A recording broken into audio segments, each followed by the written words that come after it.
Hi friends, hello everyone, welcome to my YouTube channel. આપણે ઘરે જે શાક ભાત બનાવતા હોય તે ઘરે ટ્રાય કરવા હોય તો ચાલો આપણે રેસીપી શરૂ કરીએ.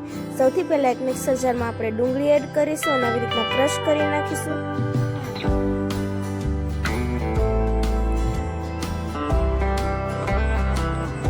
ત્યારબાદ ટમેટું લઈશું અને તેને આવી રીતના ટુકડા કરી નાખશું. ત્યારબાદ એને પણ આપણે ક્રશ કરી નાખશું. હવે એક કુકરમાં આપણે તેલ ગરમ મૂકીશું. તેલ ગરમ થઈ જાય એટલે તેમાં જીરું એડ કરીશું. ત્યારબાદ હિંગ એડ કરીશું.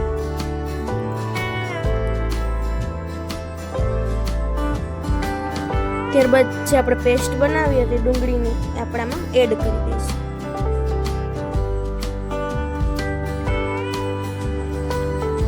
ત્યારબાદ આપણે તેમાં મસાલા એડ કરીશું. સૌથી પહેલા ચટણી પાવડર એડ કરીશું. હળદર એડ કરીશું. ધાણા જીરું પાવડર એડ કરીશું.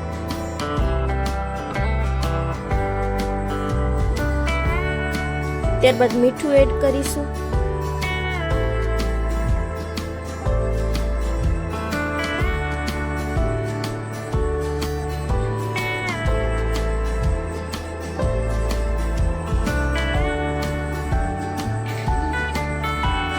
ત્યારબાદ આપણે જે પછી ગ્રેવી બનાવી હતી તે આમાં એડ કરી દઈશું. બધું બરાબર રીતે મિક્સ કરી દઈશું. તમે જોઈ શકો છો કેટલું સરસ થઈ ગયું છે, એકદમ સરસ. ગ્રેવી એકદમ ઉકળી ગઈ છે.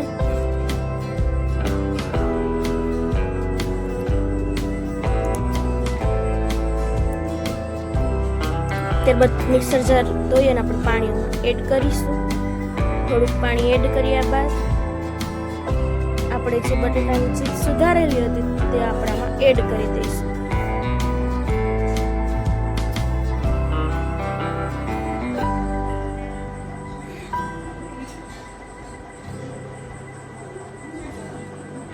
ત્યારબાદ વટાણા એડ કરી દઈશું.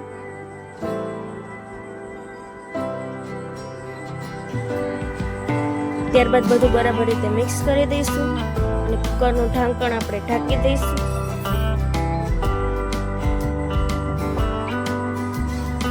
થોડી વાર ઉકળવા દઈશું. 3 થી 4 વિસલ આપણે વગાડી લઈશું. ત્યારબાદ આપણે જે ભાત તમારે કરવા હોય તે ભાત લેવાના. શાક તમે જુઓ એકદમ સરસ ચડી ગયું છે તો પેલીમાં કાઢી લઈશું. એકદમ સરસ રીતે ઉકળવા દઈશું થોડી વાર. ગરમા ગરમ શાક તૈયાર થઈ ગયું છે. ત્યારબાદ આપણે કોથમીર વડે ગાર્નિશિંગ કરી લઈશું.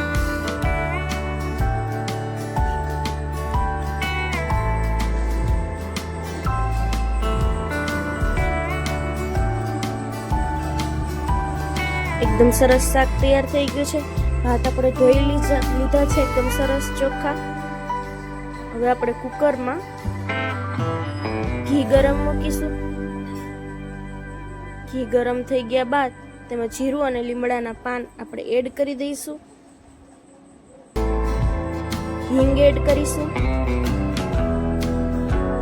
ત્યારબાદ આપણે જે ભાત ધોયેલા હતા તે આપણામાં એડ કરી દઈશું. ત્યારબાદ સ્વાદ અનુસાર મીઠું એડ કરીશું.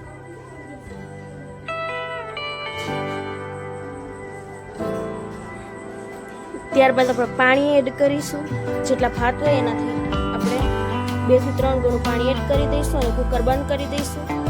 4 સીટી વગાડી લઈશું. આપણે એકદમ સરસ ભાત તૈયાર છે. તમે જોઈ શકો છો ગરમા ગરમ તેને સર્વ કરી શકાય છે. તેના ઉપર આપણે શાક પણ એડ કરી દેવાનું છે. એકદમ સરસ ગરમા ગરમ તમે ટ્રાય કરી શકો છો ઘરે. આવી રીતના ભાત તૈયાર કરવાના. ભાત તૈયાર છે, તમે જોઈ શકો છો. હવે આપણે તેમાં શાક ઉમેરવાનું છે. જો વિડીયો ગમ્યો હોય તો વિડીયોને એક લાઈક કરી દેજો. કમેન્ટમાં કહેજો કે આ રેસીપી તમને કેવી લાગી. વધુમાં વધુ ફ્રેન્ડ્સ સાથે શેર કરજો જેથી ફ્રેન્ડ્સને પણ અવનવી રેસીપીસ જાણવા મળે. અને અમારી ચેનલ કુકિંગ ક્વીન જાણીને સબસ્ક્રાઇબ કરી નાખજો. જો તમને અવનવા વિડીયો જોવા હોય તો અમારી ચેનલને સબસ્ક્રાઈબ કરી નાખજો. તમને નવી નવી રેસિપીસ અને નવા નવા વિડીયો જોવા મળશે. Thank you. એક વખત ઘરે જરૂર ટ્રાય કરજો.